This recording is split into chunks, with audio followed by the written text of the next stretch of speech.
So when the sperm is released from testis and when it approaches the ova, so this means the sperm is covering a long distance to reach the ova. तो कहीं ना कहीं sperm को थोड़ी देर के लिए क्या चाहिए, रेस्ट चाहिए. तो अभी अपना क्या डिस्कशन हुआ कि यहां पे ये जो ट्यूब है ये कंटिन्यूएशन है. अब जैसे यहां से स्पर्म आएगा थोड़ा बहुत तो उसको रेस्ट चाहिए, और जब रेस्ट मिलेगा तो थोड़ा बहुत नरिशमेंट चाहिए. तो यहां से जब स्पर्म फास्ट आएगा तो कहीं ना कहीं इसको स्लो डाउन होना बहुत जरूरी है. तो वास्ट डिफरेंस, जंक्शन पे ओपन होने से थोड़ा पहले उसमें एक स्वेलिंग आता है. So swelling in hollow tube, swelling in hollow tube is called as ampulla. Correct. अब यहां से स्पर्म, बहुत सारे millions of sperms are form. तो बहुत सारे स्पर्म जब यहां से स्विम करते करते करते करते करते जब यहां तक पहुंचेंगे तो पहले स्पर्म कैसे नैरो पैसेज से पास हो रहे हैं. जैसे एम्प्यूला मिला तो बहुत सारे स्पर्म जब स्विम करते करते करते करते करते आएंगे. जैसे स्पेस ज्यादा मिला तो पूरे स्पर्म उतने ही स्पीड में रहेंगे कि स्लो हो जाएंगे, स्लो हो जाएंगे. तो यहां पे ये पूरे स्पर्म स्विम करते करते करते यहां पे आया और जैसे ही स्लो हुआ, this means it gets rest. Slow हुआ करके रेस्ट मिला ना. और स्लो होने का मेन रीजन क्या है, एम्प्यूला फॉर्मेशन. तो एम्प्यूला फॉर्म इसीलिए हुआ ताकि स्पर्म को थोड़ी देर के लिए रेस्ट मिल सके. एग्री. अब यहां पे बहुत सारे स्पर्म आके जमा हो गए. अब पीछे से स्पर्म आना रुक गया कि कंटिन्यू है, वेरी गुड.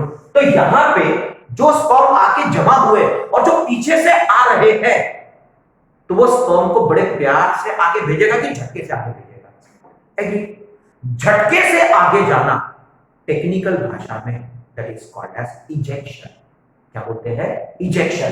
तो जो पीछे से स्पर्म आ रहा है, यहां पे कंजेशन बहुत हो रहा है, तो यहां से जो स्पर्म या सीमेन आगे निकलेगा वो इतने बड़े प्यार से स्लोली नहीं निकलेगा, झटके से निकलेगा. तो झटके से निकलने को क्या बोलते हैं, इजेक्शन. तो ये छोटा सा डक्ट, छोटा सा tube is called as duct. जैसा ओविडक्ट में बताया था मैंने, कलेक्टिंग डक्ट आपने पढ़ा होगा नेफ्रॉन में. तो डक्ट का एक सिंपल मतलब है small tube like structure is called as duct.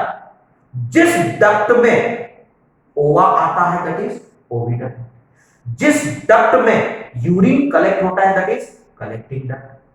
जिस डक्ट से इजेक्शन होता है that is called as ejaculatory duct, because this duct is responsible for ejection. Female में पढ़े थे, duct which receives ova, oviduct. Duct which collects urine, collecting duct.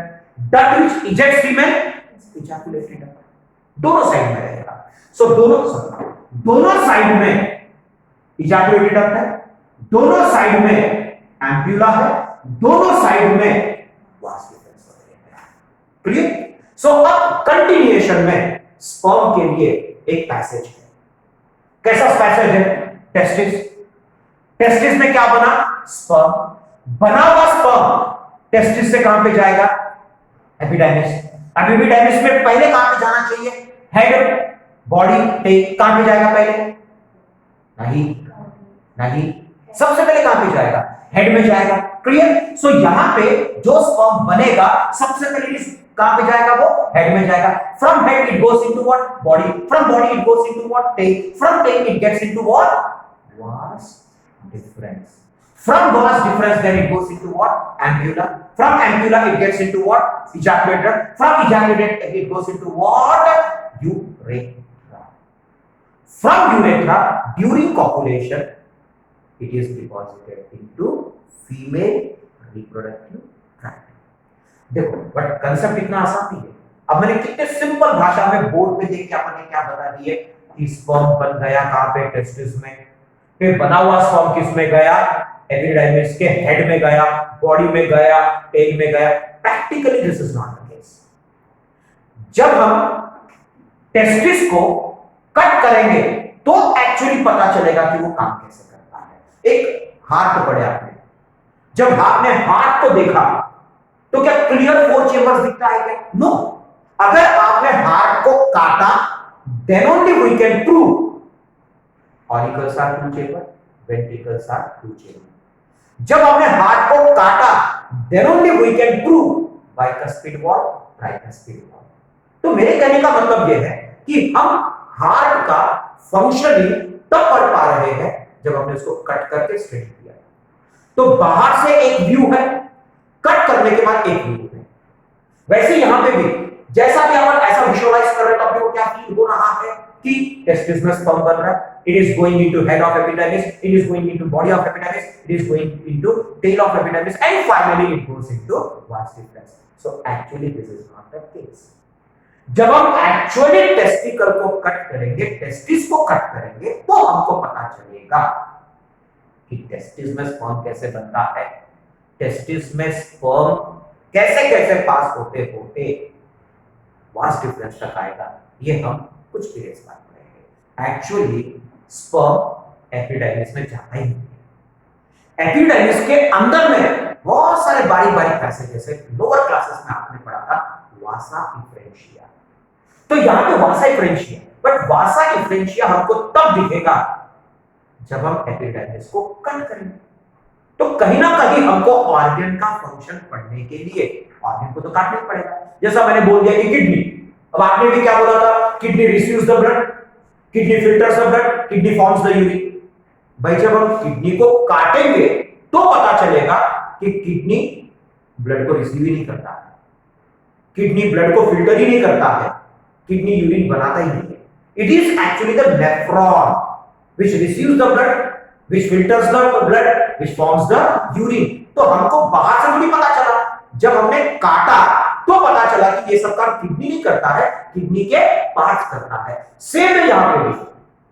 अभी आपने क्या बोला कि टेस्टिस फॉर्म्स द स्पर्म, लेकिन जब हम काटेंगे तो एक्चुअली टेस्टिस स्पर्म बनाता ही नहीं है. जैसा किडनी यूरिन नहीं बनाता, नेफ्रॉन बनाता है, वैसे यहां पे भी टेस्टिस स्पर्म नहीं बनाता है. टेस्टिस के अंदर के पार्ट्स क्या बनाते हैं, स्पर्म्स बनाते हैं. एग्री? तो जैसा जैसा हम ऑर्गन को स्टडी करते हैं तो ऑर्गन को कट करके जैसा जैसा हम ऑर्गन के डीप जाएंगे तो एक्चुअल फंक्शनिंग उसका एक्सपोज होता है.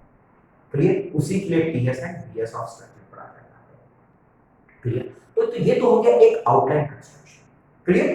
तो जैसा आपने मेल में फीमेल में कंटिन्यूएशन पढ़े थे, ओवरी होता है, ओविडक्ट होता है, यूटेरस होता है, वजाइना होता है, वुल्वा होता है.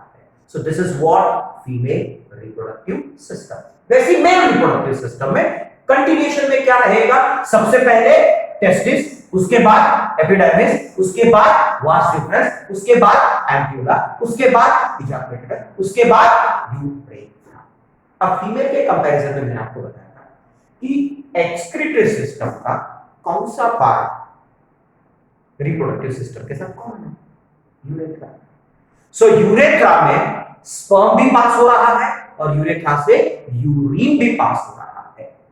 Reproductive organs scientifically are called as genital organs. इसीलिए इस पैसेज को कॉमनली नाम दिया है urino genital sinus. Urino word इसलिए नाम पड़ा यूरेथ्रा को क्योंकि यूरिन पास हो रहा है.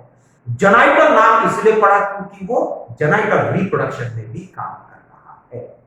Sinus of the passage. Clear?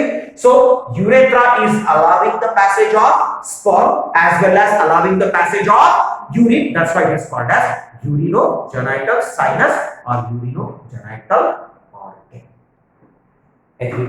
Same चीज आपको फीमेल में नहीं मिलेगा. उस दिन अपन ने जब फीमेल रिप्रोडक्टिव सिस्टम पढ़े हमने क्या पढ़े थे कि यूटेरस है, यूटेरस के नीचे वजाइना है, उसके नीचे वुल्वा पड़ा है. और यहां से मैंने बताया था कि यहां पे यूरिनरी ब्लैडर है, यूरेथ्रा है और वो अलग से आके वुल्वा में खुलता है. Vestibule, the gap between labia minora is called as vestibule. उसके ऊपर अपन ने क्या पढ़ा है, हाइमेन. हाइमेन के नीचे यूरेथ्रा ओपन होता है. तो फीमेल में यूरिनरी ब्लैडर, यूरेथ्रा और ये वाला रिप्रोडक्टिव सिस्टम. तो रिप्रोडक्टिव सिस्टम और एक्सक्रीटरी सिस्टम में कोई रिलेशन है क्या? नहीं, जबकि यहां पे रिलेशन है. So in females, the urethra is not called as urinogenital sinus. Female में नहीं, लेकिन males में it is called as urinogenital sinus because it is acting as a common passage for reproduction as well as excretion. Clear हो गया concept? तो यहाँ पे वापस आते हैं. अब यहाँ पे अब ये हो गया कौन सा वास्ट डिफरेंस। अब वास्ट डिफरेंस का अभी अपन ने वहां क्या डिस्कस किए थे, लास्ट क्वेश्चन थोड़ा सा ओपन होने से पहले एक स्वेलिंग रहेगा and this swelling is called as एंक्यूला। सो यहां पे जब हम विजुअलाइज करेंगे तो क्या क्या रहेगा, टेस्टिस, टेस्टिस के बाद एपिडेमिस, एपिडेमिस के बाद वास्ट डिफरेंस, वास्ट डिफरेंस के बाद एंक्यूला, एंक्यूला के बाद इजाकुलेटेड डक्ट, इजाकुलेटेड डक्ट के बाद junction between urinary bladder and urethra, उसके बाद में यूरेथ्रा। जनरली हमको जंक्शन इसलिए बोलना पड़ता है क्योंकि हम स्पर्म का ट्रैक पैसेज कर रहे हैं। क्लियर। अब कंसेप्ट देखिए, अब ये तो पास हो गया है। अब यहां पे क्या है, टेस्टिस। लेकिन टेस्टिस की पोजीशन पैदा होने से पहले और पैदा होने के बाद सेम की different, different. Before birth intra uterine life testis was present in abdominal cavity। फिर अपन ने पढ़े ड्यूरिंग पार्चुरेशन, पैदा होते समय इट पासेस थ्रू इंग्यूनल कैनाल। पैदा होने के बाद मतलब एक्स्ट्रा यूटेराइन लाइफ कहां पे रहेगा, स्क्रोटल कैविटी। अब सबसे इंपॉर्टेंट कंसेप्ट ये है कि जब टेस्टिस एब्डोमिनल कैविटी से स्क्रोटल कैविटी में आ चुका है, आ सकता है, तो वापस पीछे क्यों नहीं जा सकता है, जाना चाहिए। जब आ सकता है तो जा क्यों नहीं सकता है, इसका मतलब कहीं ना कहीं आने के बाद इसका जाने का रास्ता बदलने वाला है, क्योंकि जब आ सकता है तो जा भी सकता है। क्लियर। तो जाता क्यों नहीं है, क्योंकि ये पैसेज बाद में ब्लॉक होने वाला है। अब अपने डिसीज के समय में आपको क्या बताया, कोई भी चीज बॉडी में जैसा चलना चाहिए वैसा चला तो नॉर्मल, कम या ज्यादा हुआ तो abnormal, and the abnormal the condition of body will be called as what, disease. तो यहां पे भी जब तक टेस्टिस पैदा होने के बाद अगर एब्डोमिनल कैविटी में है तो नॉर्मल या एबनॉर्मल, इधर सॉरी स्क्रोटल कैविटी में रहा तो नॉर्मल या एबनॉर्मल, नॉर्मल। लेकिन अगर ये वापस पीछे चला गया तो एबनॉर्मल। सपोज पैदा होने से पहले कहां पे है, एब्डोमिनल कैविटी में, लेकिन पैदा होने के बाद अगर नीचे नहीं आया तो एबनॉर्मल। तो हमको साथ साथ में यहां पे डिसीज भी पढ़ना है। सो डिसीज का मतलब जो चीज